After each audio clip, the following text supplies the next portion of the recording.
Hello नमस्कार दोस्तों, मैं हरीश यादव स्वागत करता हूं आप सभी का कैरियर बनाओ में। देखिए, अपनी एसएसजीडी 2025 के लिए मैं आपके जीके की आज आपकी पहली सीरीज लेके आ चुका हूं। इसके अंदर आपके 20 क्वेश्चन होने वाले हैं, तो अपन लोग 4 से 5 मिनट के अंदर इन 20 क्वेश्चनों को पूरा का पूरा सोल्व करने वाले हैं। तो जल्दी से आप लोग इस क्लास के अंदर जुड़ जाइएगा। यदि आपको क्लास अच्छी लगी तो आप लोग इसको लाइक जरूर करके जाओगे, साथ में आप लोग कमेंट भी करके जाओगी, अच्छा सा प्यारा सा कमेंट कि आपको ये क्लास कैसी क्या लगती है, और अपने दोस्तों तक भी जरूर भेजोगे। देखिए, आज का आपका पहला क्वेश्चन आप लोग, मैं क्वेश्चन आपको दिखाता रहूंगा स्क्रीन पर। आपको अपने आंसर अपने मन में सोच लेना कि ये वाला आंसर ऐसे से रहने वाला है। देखिए, आपका पहला क्वेश्चन आपकी स्क्रीन पर आ चुका है। ये देखिएगा, अशोक के शिलालेखों को पढ़ने का प्रथम अंग्रेज कौन था। यानी जो अशोक के जो शिलालेख थे उनको पढ़ने वाला प्रथम जो अंग्रेज था उसका नाम आप लोगों से पूछ रहा है। देखिएगा, जॉन टावर होगा, या हैरी स्मिथ हो जाएगा, या चार्ल्स मैटकॉफ हो जाएगा, या जेम्स प्रिंसेप होगा। तो बिल्कुल आप अपना आंसर सोच चुके होंगे, और क्या होने वाला है यहाँ पे, जेम्स प्रिंसेप आपका राइट होगा। जेम्स प्रिंसेप है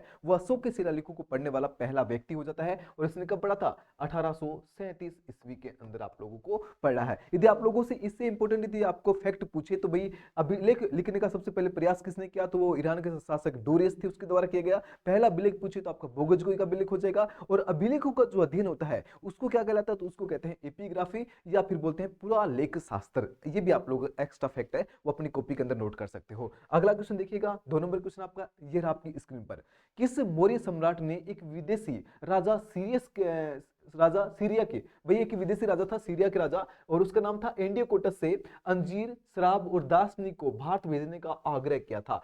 किस मौर्य सम्राट ने विदेशी शासक जो सीरिया के शासक रहने वाले हैं एंडियोकोटस प्रथम, उससे क्या मंगवाया है, अंजीर मंगवाई है, शराब मंगवाई है और दासनी मंगवाया है। तो इनमें से किस शासक ने, देखिएगा, चंद्रगुप्त, बिंदुसार, अशोक या कुणाल, इसमें से किस शासक के द्वारा मंगवाया गया था, अरे बोला गया था। तो किसने बोला था, ये बोला था बिंदुसार ने। और ये बिंदुसार कौन है भाई, किसका पुत्र है बिंदुसार, ये है सम्राट, या फिर बात कर सकते हैं चंद्रगुप्त मौर्य का पुत्र है, सम्राट अशोक का पिता हो जाता है कौन, बिंदुसार। किस वंश का आप लोगों से पूछे तो यहाँ पे बोल रहा है, अगला क्वेश्चन दे रखा है मौर्य, यानी मौर्य वंश का रहने वाला है। ये मौर्य कहाँ का वंश है, ये मगध के ऊपर शासन करने वाला मौर्य वंश हो जाता है। मगध के ऊपर शासन कितने राजवंशों ने किया, तो 7 राजवंशों ने किया। मगध है वो 16 महाजनपदों में सबसे शक्तिशाली महाजनपद मगध था। मगध का किस शासक ने, तो बात करें बिंदुसार ने। आप लोगों से पूछे कि मगध के ऊपर शासन करने वाला पहला राजवंश कौन सा था, तो वो हो जाएगा आपका हर्यक वंश। और हर्यक वंश के अंदर शासक पूछे तो वो हो जाएगा आपका बिंबिसार। वो क्या था, बिंबिसार।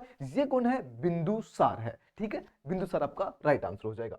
अगला देखिएगा, अगला क्वेश्चन पूछा आप लोगों से, सूर्य मंदिर स्थित है, यानी सूर्य मंदिर है ये कहां पे स्थित हो जाएगा, बताइएगा। पुरी के अंदर, खजुराहो के अंदर, कोणार्क के अंदर, या फिर गया में। आप लोगों से अगला क्वेश्चन पूछ रहा है, अगला बताइए। देखिए, मन में सोचिएगा क्या हो जाएगा। बिल्कुल आप लोग ठीक सोच रहे हो, जो पढ़ने वाले बच्चे वो ठीक ही सोचते हैं ना। सोच लो आप लोग, क्या हो जाएगा इसमें, कोणार्क हो जाएगा। कोणार्क कहां पे है, उड़ीसा के अंदर हो जाएगा सूर्य मंदिर। इसको कोणार्क सूर्य मंदिर बोलते हैं। और कितने रुपए के नोट पे है, तो 10 रुपए के नोट पे आपका कोणार्क सूर्य मंदिर हो जाएगा। अब आप लोग मुझे कमेंट बॉक्स के अंदर बताइएगा कि 20 रुपए के नोट पर किसका चित्र होता है। 10 रुपए पे किसका होता है, कोणार्क सूर्य मंदिर का, और 20 रुपए पे किसका होता है, ये आप लोग मुझे बताओगे। अगला आप लोगों से पूछे, सूर्य जो मंदिर है इसका निर्माण किसने किया, तो गंग वंश के शासक थे नंदीवर्धन प्रथम, उसके द्वारा इस मंदिर का निर्माण करवाया गया था। ठीक है, अगला क्वेश्चन देखिएगा। अगला क्वेश्चन है, अगला अगला आ जाएगा आपका, पृथ्वीराज विजय का लेखक कौन था। पृथ्वीराज विजय का जो लेखक है वो कौन था। देखिए, चंद्रबरदाई होगा, पृथ्वीराज चौहान हो जाएगा, सॉरी। अगला है जैनक होगा, या नयन चंद्र सूरी होगा। इनमें से कौन सा आपका आंसर ठीक होगा। बिल्कुल आप लोग पृथ्वीराज विजय की बात कर रहा है, ध्यान रखना, पृथ्वीराज विजय का कौन होगा, जैनक होगा। और पृथ्वीराज रासु का कौन होगा, तो वो होगा चंद्रबरदाई। पृथ्वीराज चौहान ये कौन है, तराइन का प्रथम और द्वितीय युद्ध करने वाले, 1151 और 12 में किसके साथ किया था, मोहम्मद गोरी के साथ में। पहले युद्ध में कौन विजेता हुआ था, पृथ्वीराज चौहान, दूसरे में मोहम्मद गोरी हो चुका था। आप लोगों से पूछे नयन चंद्र सूरी, इसने क्या लिखा, तो इसने लिखा था हमीर रासो। ये राजस्थान का शासक है हमीर रासो, उसके बारे में इसकी जीवनी इसने लिखी थी। अगला देखिएगा, अगला क्वेश्चन है, किस वर्ष राष्ट्रीय गीत वंदे मातरम पहली बार गाया गया था। अरे वंदे मातरम बताओ कौन सा होता है, कौन सा होता है, बताओ जल्दी से। देखिए वंदे मातरम कौन सा होता है, यहाँ पे बात कर रहे हैं कब गाया गया, तो ये गाया गया था 1896 ईस्वी में कलकत्ता अधिवेशन के अंदर गाया जाता है। लिखा किसके द्वारा, तो बंकिम चंद्र चटर्जी के द्वारा। उनकी एक पुस्तक आती है, उपन्यास आता है उनका आनंद मठ, उससे ये लिया गया है। गाने की जो अवधि होती है वो आपकी होती है 65 सेकंड में इसको गाया जाता है। ये बात आप लोग, जैसे वंदे मातरम नहीं था, वंदे मातरम, हाँ उसकी बात चल रही है, वंदे मातरम, अरे मैं लिख रखा हूँ यहाँ पे। वंदे मातरम क्या है, राष्ट्रगीत है, राष्ट्रगीत है। और आपको राष्ट्रगान पूछे तो जन गण मन हो जाएगा, वो किसने लिखा था, रविंद्रनाथ टैगोर के द्वारा लिखा गया है। बिल्कुल आप लोग सही बोल रहे हो, आपका भी आंसर आपके मन के अंदर एकदम सही सही आ रहा है। ठीक है भाई, अगला क्वेश्चन देखना। अगला है, चीनी यात्री ह्वेनसोंग किस शासक के शासनकाल में भारत आया था। ये जो चीनी यात्री है ह्वेनसोंग, ये किस शासक के शासनकाल में भारत आता है, बताइए। देखिए कनिष्क के काल में आता है, चंद्रगुप्त सेकंड के काल में आता है, अशोक के काल में आता है, या हर्षवर्धन के काल में आता है। चारों ऑप्शन आपके सामने हैं, तो किसके काल में आता है ये, बिल्कुल आप लोग ठीक सोच रहे हो, क्या हो जाएगा, हर्षवर्धन हो जाएगा। हर्षवर्धन काल में भारत आता है। इस ह्वेनसोंग को क्या कहते हैं, यात्रियों का राजकुमार कहते हैं। इसने नालंदा विश्वविद्यालय के अंदर अध्ययन और अध्यापन दोनों किए थे। और इसकी पुस्तक का नाम आप लोगों से पूछे तो इसकी पुस्तक हो जाएगी सीयू के नाम से, इसकी क्या है, पुस्तक हो जाती है। ये बात भी आप लोग ध्यान रखोगे। अगला देखिएगा, निम्नलिखित युगों में से कौन सा एक सही सुमेलित नहीं है। इनमें से ऐसा है जो सही सुमेलित नहीं है। देखिए पिट्स इंडिया एक्ट बिल्कुल किसके समय आया था, वॉरेन हेस्टिंग्स के समय आया था। अरे कौन था ये, अरे बताओ, देखिए वॉरेन हेस्टिंग्स कौन है। अगला देखिएगा, डॉक्ट्रिन ऑफ लैप्स यानी कि हड़प नीति जो चलाई थी वो किसके द्वारा चलाई गई थी, बिल्कुल ठीक है, डलहौजी के द्वारा ही चलाई गई थी। अगला बात करें, इल्बर्ट बिल, बिल्कुल रिपन के द्वारा चलाई गई थी। लेकिन vernacular press act colonel James Tod नहीं लेके आया था, अरे नहीं सॉरी, कर्जन नहीं लेके आया था, कौन लेके आया था ये लाया था भाई, कौन, ये लाया था लीटन, लीटन लेके आया था। कब लाया, तो ये लाया था 1778 ईस्वी के अंदर। इस बात को भी आप लोग ध्यान रखने वाले हो, ठीक है। अगला भाई, अगला क्वेश्चन देखना, और किसने इसको इसको बंद किसने किया था, तो वो किया था रिपन के द्वारा। रिपन के द्वारा इसको बंद किया जाता है, ये बात भी आप लोग ध्यान रखोगे। अगला देखिएगा, अगला है, देश बंधु की उपाधि किससे संबंधित है। देश बंधु की जो उपाधि है वो किससे संबंधित होगी, देखना। देश बंधु बी आर अम्बेडकर, चित्तरंजन दास हो जाएंगे, या विपिन चंद्र पाल होंगे, या रविंद्रनाथ टैगोर होंगे। अरे देश बंधु किसको बोलते हैं, सी आर दास को, यानी चित्तरंजन दास को बोलते हैं। देश बंधु की इनको उपाधि दी जाती है। क्यों दी जाती है, क्योंकि इन्होंने अपना धन है वो देश की सेवा में, मेडिकल कॉलेजों में अपना पूरा धन है वो लगा दिया था। ठीक है भाई, अगला देखिए, अगला क्वेश्चन है, भारत एवं पाकिस्तान का विभाजन किस योजना के आधार पर हुआ था, किस योजना के तहत यहाँ पे इन दोनों का विभाजन होता है। देखिएगा, माउंटबेटन योजना, क्रिप्स मिशन योजना, जेम्स फोर्ड योजना, या फिर है वेवेल योजना। किस योजना पे होता है, बिल्कुल आप लोग ठीक बोल रहे हो, क्या हो जाएगा, माउंटबेटन योजना है वो आपकी। पता नहीं बोल रहे हो नहीं बोल रहे हो, पर मैं आपका हौसला बढ़ा रहा हूं कि आप लोग सच में ही बोल रहे होंगे, है ना। तो माउंटबेटन योजना हो जाएगी, भारत और पाकिस्तान का इसमें क्या होता है, विभाजन हो जाता है।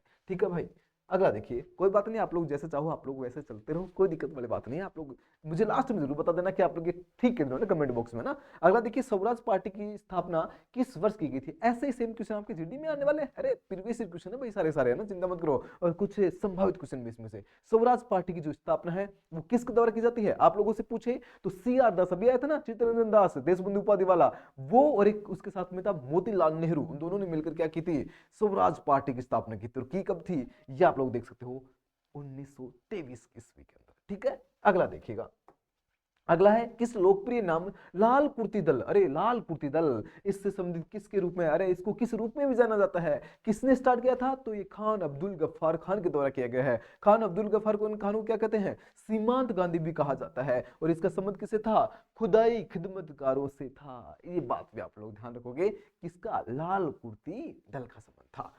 अगला देखिएगा, अगला है, प्रस्तावित मूल संविधान में कुल सदस्यों का विभाजन किस प्रकार होना था। प्रस्तावित जो मूल संविधान था उसमें सदस्यों का जो विभाजन है वो आप लोगों से पूछा है, तो बिल्कुल ठीक है, ब्रिटिश प्रांतों से आप लोगों से पूछ रहे हैं, 292 सदस्य थे, बिल्कुल सही बात है भाई, क्या हो जाएगी, ठीक बात है। अगला देखिए, देशी रियासतों से बिल्कुल 93 सदस्य थे, बिल्कुल प्रतिनिधि थे, बिल्कुल बात ठीक है। अगला है, मुख्य कमिश्नरी, आप बिल्कुल आपके 4 सदस्य हो जाएंगे, तो उपयुक्त जो सभी है वो आपका राइट ऑप्शन यहाँ पे ठीक होगा, ऑप्शन नंबर डी।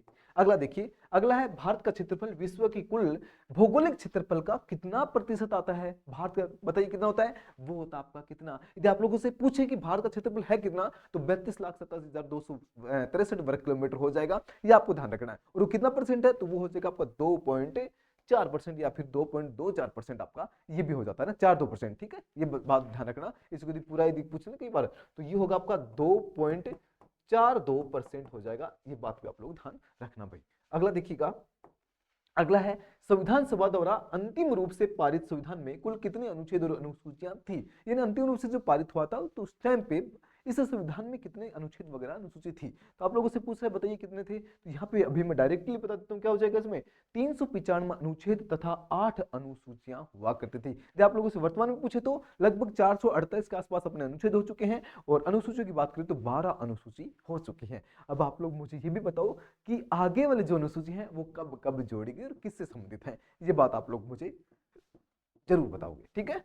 अगला देखिए, अगला है भूगोल के लिए ज्योग्राफी का शब्द है वो सर्वप्रथम किसके द्वारा दिया गया। अरे भूगोल ज्योग्राफी की बात करिए, शब्द किसके द्वारा दिया जाता है तो बताइएगा। इसमें किसके द्वारा देते हैं, तो सीधा डायरेक्टली आंसर यदि मैं बोलूं तो क्या हो जाएगा, ये आपका एरिस्टोथनीज हो जाएगा ना। और इसे वो क्या कहते हैं, इसको बोलते हैं भूगोल का जनक या भूगोल का पिता भी कहा जाता है। ये बात भी आप लोग ध्यान रखोगे। अगला क्वेश्चन का अपन लोग बात करेंगे, गुजरात से अरुणाचल प्रदेश तक अनुमानित समय अंतराल यानी घंटों में क्या है। यदि बात करें गुजरात से लेकर के और अरुणाचल प्रदेश यानी भारत का पूर्वी से लेकर के पश्चिमी कोने तक अपन लोग बात करते हैं, तो उन दोनों के मध्य कितना घंटे का समय का अंतराल आप लोगों से पूछा जाता है। यदि आप लोगों से देशांतरी विस्तार आप लोगों ने पढ़ा है तो भारत का जो देशांतरी विस्तार है वो आपका हो जाएगा 68 डिग्री 7 मिनट से लेकर के और कितना होता है 97 डिग्री 25 मिनट तक जाता है। यानी गोहर माता से लेकर के किबुथ जो पॉइंट है वहां तक की बात आप लोगों से पूछ रहा है। उन दोनों के अंदर समय का अंतराल कितना होता है, तो वो होता है आपका 2 घंटे का समय। यदि अरुणाचल प्रदेश के अंदर सूर्य उदय हो चुका है तो 2 घंटे बाद में कहां पे दिखेगा, वो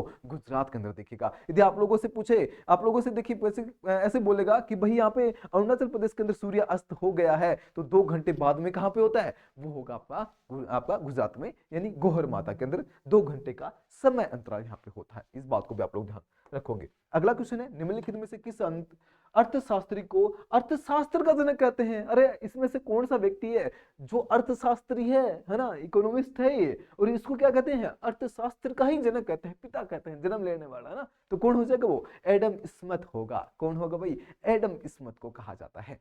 अगला देखिएगा, अगला क्वेश्चन है, महाकुंभ कितने वर्षों के अंतराल में होता है। अरे महाकुंभ की बात कर रहा है, 2025 में महाकुंभ कहां पे होगा, ये प्रयागराज के अंदर होने वाला है। 4 जगह पे महाकुंभ लगता है, एक तो आपका प्रयागराज, दूसरा नासिक, तीसरा हरिद्वार, चौथा उज्जैन। 4 जगह पे आपके क्या लगते हैं भाई, क्या लगते हैं, महाकुंभ लगते हैं। अब केरल कहां पे लग रहा है, प्रयागराज के अंदर लग रहा है, ठीक है। बात ध्यान रखना, पौष पूर्णिमा के दिन स्टार्ट हो जाएगा ये, ठीक है भाई। तो कितने साल में लगता है, 12 साल में एक बार होता है महाकुंभ।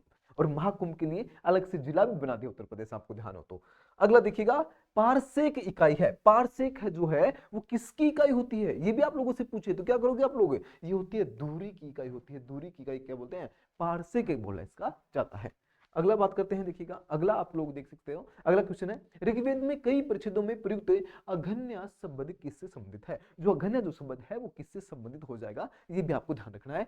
पुजारी के लिए होता है, स्त्री के लिए होता है, गाय के लिए होता है, ब्राह्मण के लिए। अरे किसकी बात कर रहा है, वेदों की बात कर रहा है। वेद कितने आपके, 4 वेद हैं, ऋग्वेद आपका, यजुर्वेद, सामवेद और अथर्ववेद। तो ऋग्वेद की यहाँ पे बात चल रही है। ऋग्वेद में जो अघन्या जो शब्द है वो किसके लिए काम लेते हैं, गाय के लिए। क्योंकि गाय क्या है, ऋग्वेद में एक पूजनीय है, पूजते हैं वही गाय को, है ना। अभी भी पूजते हैं, हिंदू धर्म के अंदर गाय को अभी भी पूजा जाता है। तो अभी मेरी तरफ से आपके 20 क्वेश्चन हो चुके हैं। लगभग मैंने आपका 13-14 मिनट आपकी ले ली है, और 13-14 मिनट में मैंने 20 क्वेश्चन मेरे हिसाब से मैंने डिटेल में समझाने की कोशिश किया है। क्वेश्चन को टिक लगाता तो फटाफट हो भी जाता। तो मैं आपको 2-4 एक्स्ट्रा फैक्ट, यानी कि मैं क्वेश्चन तो 20 करवाऊं, लेकिन मेरे हिसाब से मैं बोलने में आपको 17-80 क्वेश्चन मेरे हिसाब से करवा दिए होंगे। तो आपको ये सीरीज कैसी क्या लगती है, आप लोग मुझे कमेंट करके जरूर बताओगे। साथ में आप लोगों को ऐसी सीरीज है वो आपको डेली मिलते रहेगी। पूरी कोशिश करूंगा आपको डेली ऐसी सीरीज मिले। तो मिलता हूं नेक्स्ट वीडियो में, तब तक के लिए सभी को नमस्कार, जय हिंद, जय भारत।